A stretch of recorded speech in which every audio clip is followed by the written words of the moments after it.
pessoal, sejam todos bem-vindos ao canal Descomplicando a Engenharia. Para quem ainda não me conhece, eu sou a Sueli, sou engenheira civil.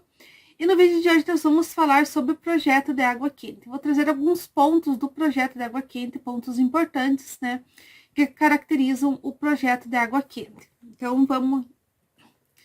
Então vamos lá. A NBR 5626, que é a NBR de água quente, juntamente com o sistema de água fria, né, unificadas em 2020, né, anteriormente a essa norma, a norma que tratava do aquecimento de água ou do sistema de água quente era a NBR 7198, né, então foi unificada com a NBR 5626 e hoje, para água fria e água quente, é a NBR 5626. Então, assim, algumas considerações gerais que a norma faz, né? Que são as exigências. Então, garantir o fornecimento de água contínuo e em quantidade suficiente, tá?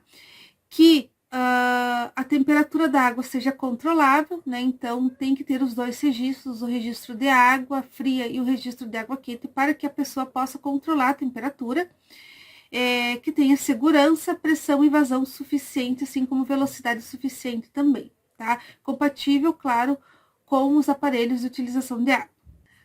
O aquecimento da água, ele também deve preservar a potabilidade da água. A água não pode ser contaminada por questões do aquecimento. E também a questão de racionalizar o consumo de energia através do dimensionamento correto e da escolha mais apropriada do sistema de aquecimento. Tá? Então, essas são as exigências algumas exigências que a norma faz com relação ao sistema de água quente. Então, com relação à finalidade e ao uso da temperatura da água. Então, ambientes diferentes pedem temperaturas diferentes. Por exemplo, hospitais e laboratórios geralmente são utilizados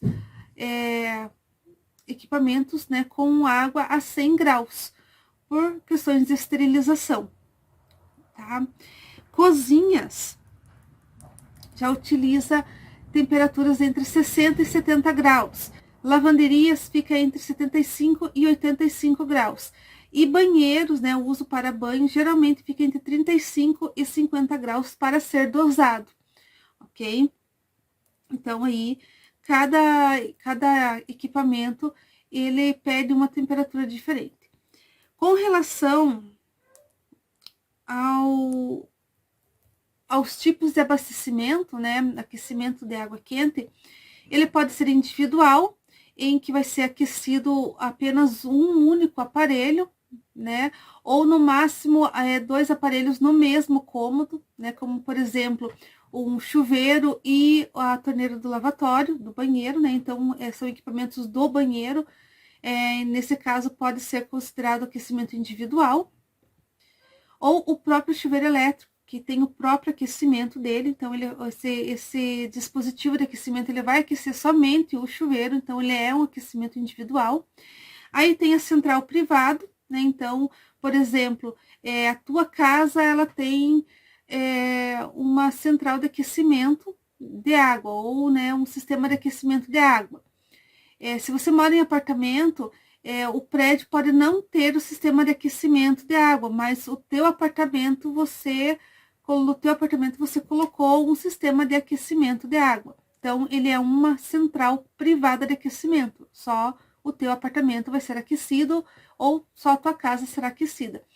Na central coletiva, é quando, por exemplo, o prédio tem o sistema de aquecimento e distribui para todos os apartamentos, tá? Bom, falando um pouquinho agora dos sistemas de aquecimento. Os sistemas de aquecimento disponíveis, né? O elétrico, o solar e o a gás, né? O sistema elétrico é subdividido em sistema de aquecimento por acumulação ou sistema de passagem, de aquecimento de passagem, né? Qual que é a diferença dos dois? O de passagem, ele não vai acumular água, a água ela vai passar pelo sistema de aquecimento e vai ser fornecida para consumo.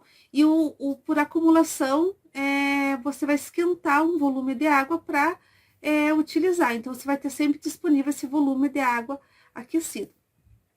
Aí nós temos o sistema a gás, que também pode ser de passagem e por acumulação. E nós temos o sistema solar, que é por acumulação, ok?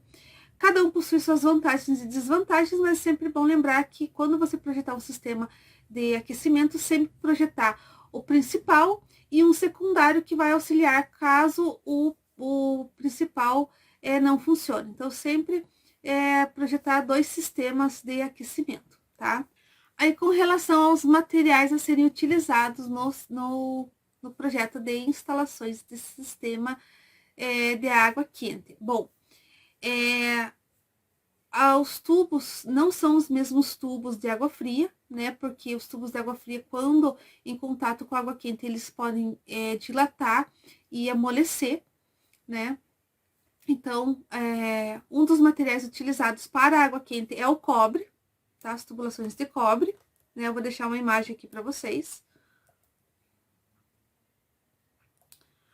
Outra tubulação que também pode ser utilizada para o sistema de água quente são as tubulações de ferro, tá? Não são muito utilizadas hoje em dia, mas também podem ser utilizadas. O CPVC, que é um PVC com a borda mais grossa, né, com as paredes da tubulação mais grossas e projetadas já para suportar a temperatura da água, tá? Da água quente. Eu vou deixar uma imagem aqui para vocês também.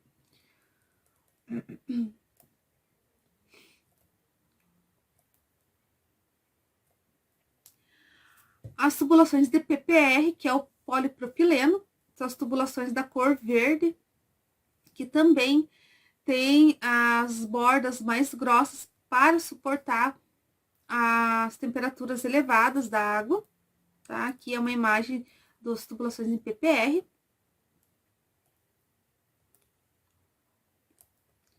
E, por último, nós temos o PEX reticulado.